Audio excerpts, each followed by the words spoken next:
Am I the a-hole for not inviting my dad and stepmom to my wedding? I, 28 female, am engaged to my fiancé Dave, 28 male. This week, I was going to my hometown and invited him to come with me so he can meet my family.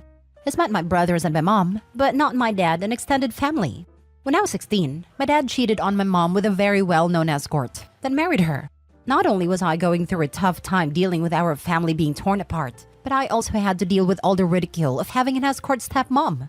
People weren't as open with that kind of work back then, and it was hell for me when people found out. Especially since my stepmom was very vocal and confident about her work. I changed schools in my senior year because I couldn't handle everyone making fun of me because of my dad and stepmom. My older brother got suspended once because another kid made a joke about hiring our stepmom for a good time, and they got into a big fight.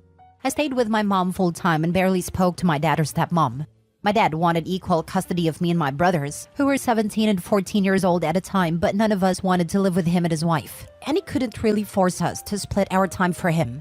He also gave up making an effort to see us at all when we said we don't want to live with him half the time, so we barely saw him. When I finished high school, I left our hometown and moved to a big city for college. My brothers also moved there, and our mom would come visit us all the time, so I didn't bother go back to our hometown.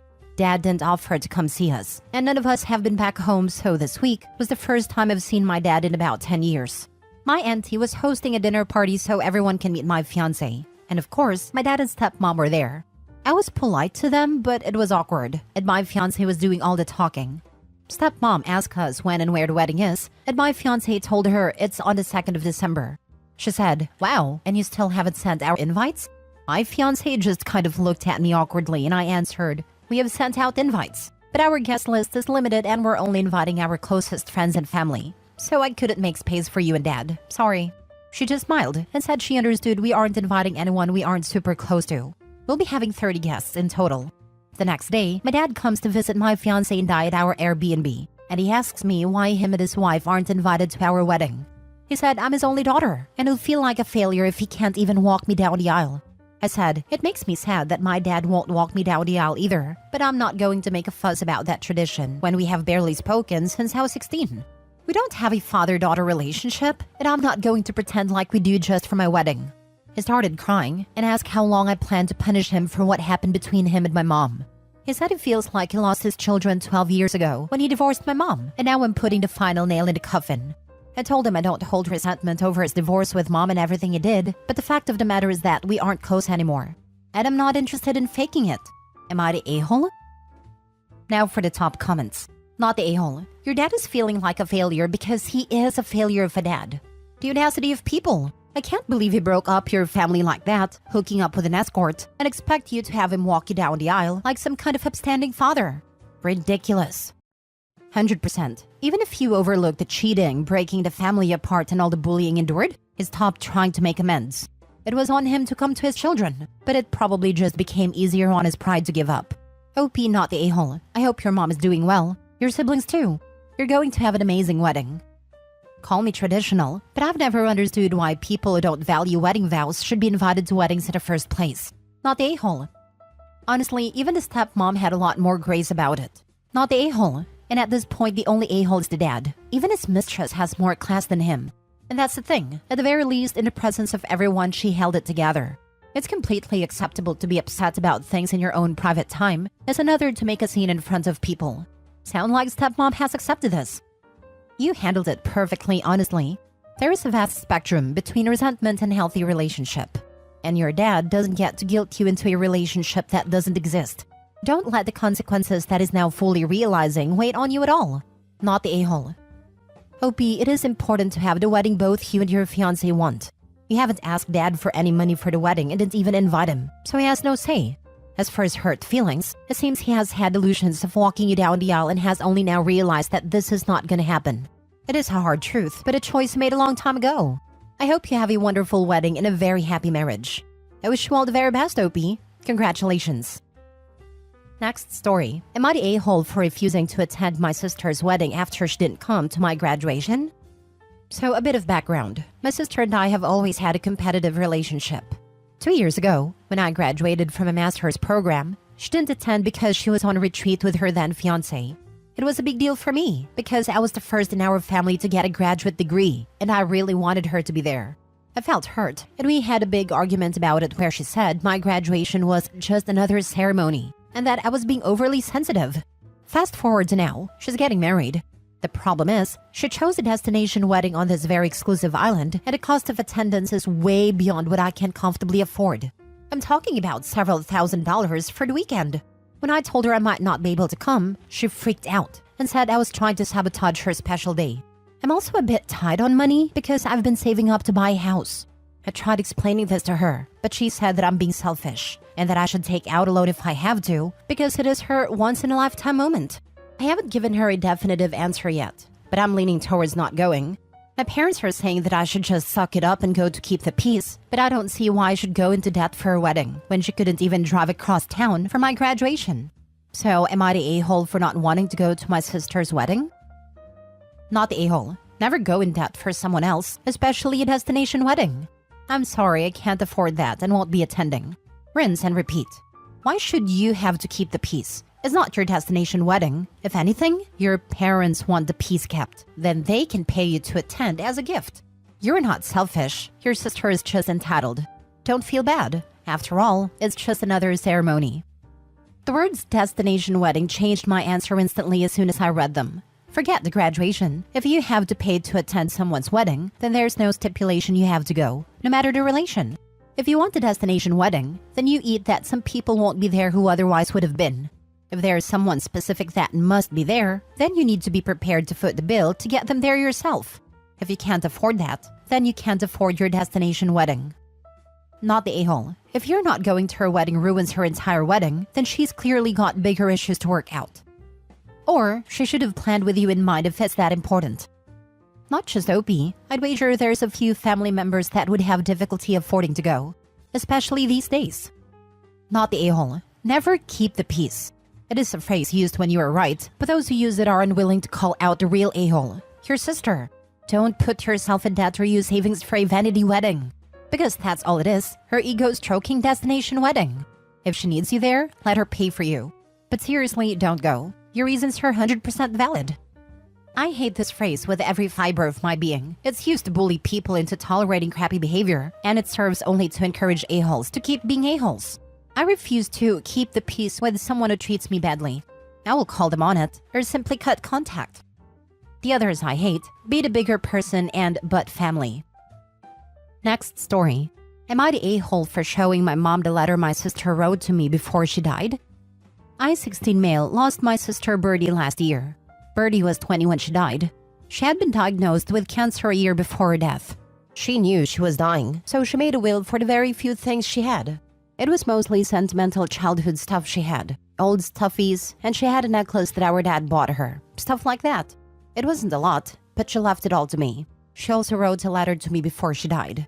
But anyway, I was the only person who got anything from Birdie. She left our paternal grandparents in charge of everything until I'm 18, or until I'm out of my mom's house. The problem with this is Mom has other kids. Birdie and I lost our dad when we were both kids. Mom remarried. Neither of us really cared much for my mom's husband, and when Mom had more kids, we didn't feel the same about them as we did each other. Birdie was more vocal when I didn't say anything. Mostly I didn't want to fight with Mom over it, and I didn't want to hurt anybody's feelings. But Birdie and Mom never really got along, and it was only worse after Dad died and then Mom remarried. The fact Birdie left nothing for our half-siblings and never even wrote them a goodbye letter bothers Mom, and it really upset them because they wanted to know why she wrote to me and left me her stuff, but not them. They wanted to read my letter, but I said no. It became a fight with Mom then, and she wanted to know why Birdie left the rest of the family nothing, and why even when she knew she was dying, she couldn't find a way to embrace the other kids enough to give them something. A small goodbye. I showed Mom the letter because Birdie wrote a lot about her feelings and mentioned things she and I talked about when Mom wasn't around. I knew the letter would be a lot. Birdie said clearly that she never loved or cared about the other kids at all and wanted me to know that she didn't want them to have anything. But if I felt differently, if I ended up loving them one day and wanted to give them something of hers, that she wouldn't be mad. Mom read the whole thing twice, if not 3 times, and then she asked me why I had shown her the letter and what did I want to do with her. She was so mad she was shaking, and she told me I was never to show my half-siblings, and I pointed out that I had said no to them reading it already. Nothing else was said that day, but then Mom told me I was cruel for rubbing my sister's words in her face, and she wanted me to know she might never be able to forgive me for it. She told me forgiveness would be off the table if I ever breathed a word of it to her other kids. Am I the a-hole? Now for the comments. Not the a-hole. She asked and didn't like the answer. That answer was not yours. It was Birdie's and in her own words. I'm sure it stung like hell, but she asked. It is not right or fair for her to be mad at you for giving her what she wanted. Birdie has the right to do with her stuff what she wanted. It would be best not to ever show the letter to the others unless they push you into it. My guess would be that they're going to at some point. Be jealous if there is any real money waiting for you and not them. If you don't have to hurt them, then don't if possible. Hide that letter very well and take a picture of it and email it to yourself for safekeeping. Good luck. No real money. It was just sentimental stuff that she kept. But what little money she did have, I also get. I would definitely get copies and put the original letter somewhere safe until you can move into your own places in a few years. Yes, I have a feeling she might try to destroy the letter. Last story. Am I the a-hole for putting pressure on my sister after she found out her husband got another woman pregnant? My sister has been married for 10 years, and she has 3 children with her husband. She found out 2 weeks ago that her husband cheated on her at least a dozen times and got the other woman pregnant. This is, of course, has been the most awful thing for my sister, and I have been supporting and comforting her ever since she learned what happened. My sister has spoken like she's heavily leaning towards staying with her husband so their kids' lives don't get turned upside down. She has said that she could not be around a child though, and would never accept them. I understand her feelings are all over the place and that she's still raw with all of this. But when she talked about staying and mentioned her feelings for the child, I felt like I needed to step in, and this is where I might be the a-hole. So there is some background as to why I feel so strongly. Our dad was the result of an affair. He was not American, and his country of birth did not give divorce as an option. So his father's wife stayed, and he ended up with custody of Dad. Dad was made to suffer for his birth, and it was something that really weighed on Dad for the rest of his life. He said he was born hated, and he knew he would die hated if his half-siblings were still alive in his country of birth. His childhood was miserable, and there were times he wondered how he survived his childhood. It was rough, and he moved to America young to start anew and have a better life. We were told about this a few times, and I always think of Dad and the pain he carried because of his childhood. So I truly feel divorce is better, and especially when it's so easily available here, versus what Dad went through and what his father's wife went through with no options to leave. This is why I told my sister she shouldn't stay just to keep her kids' lives from turning upside down. I pointed out that it was not healthy for anyone, told her to think of Dad. She told me I shouldn't be putting pressure on her right now. That she knows what Dad went through, but this is her kids' lives. It's her life. She told me I wasn't helping anymore and that's what she needed. Help via me listening to her and shutting up about leaving. Then she told me I freaking sucked right now, and I should be more worried about her than anyone. Am I the a-hole? The real a-hole here is her sister's husband, who not only cheated on her, but also didn't even have the decency to use protection while doing so. Would he have ever told your sister about his affair if his mistress hadn't gotten pregnant? My guess is no, given how long the affair had already been going on. The real advice her sister needs is to get tested for STD or STIs. No a-holes here except her sister's husband. Apologize to her and just listen until she has had the time to start to process things. She's right, it has been only 2 weeks. Also, your sister is really traumatized and needs to make a lot of decisions and get used to a new reality. She needs to get through her many emotions, and it's okay to let her be mad at you until she can find it safe to be mad at her rotten husband.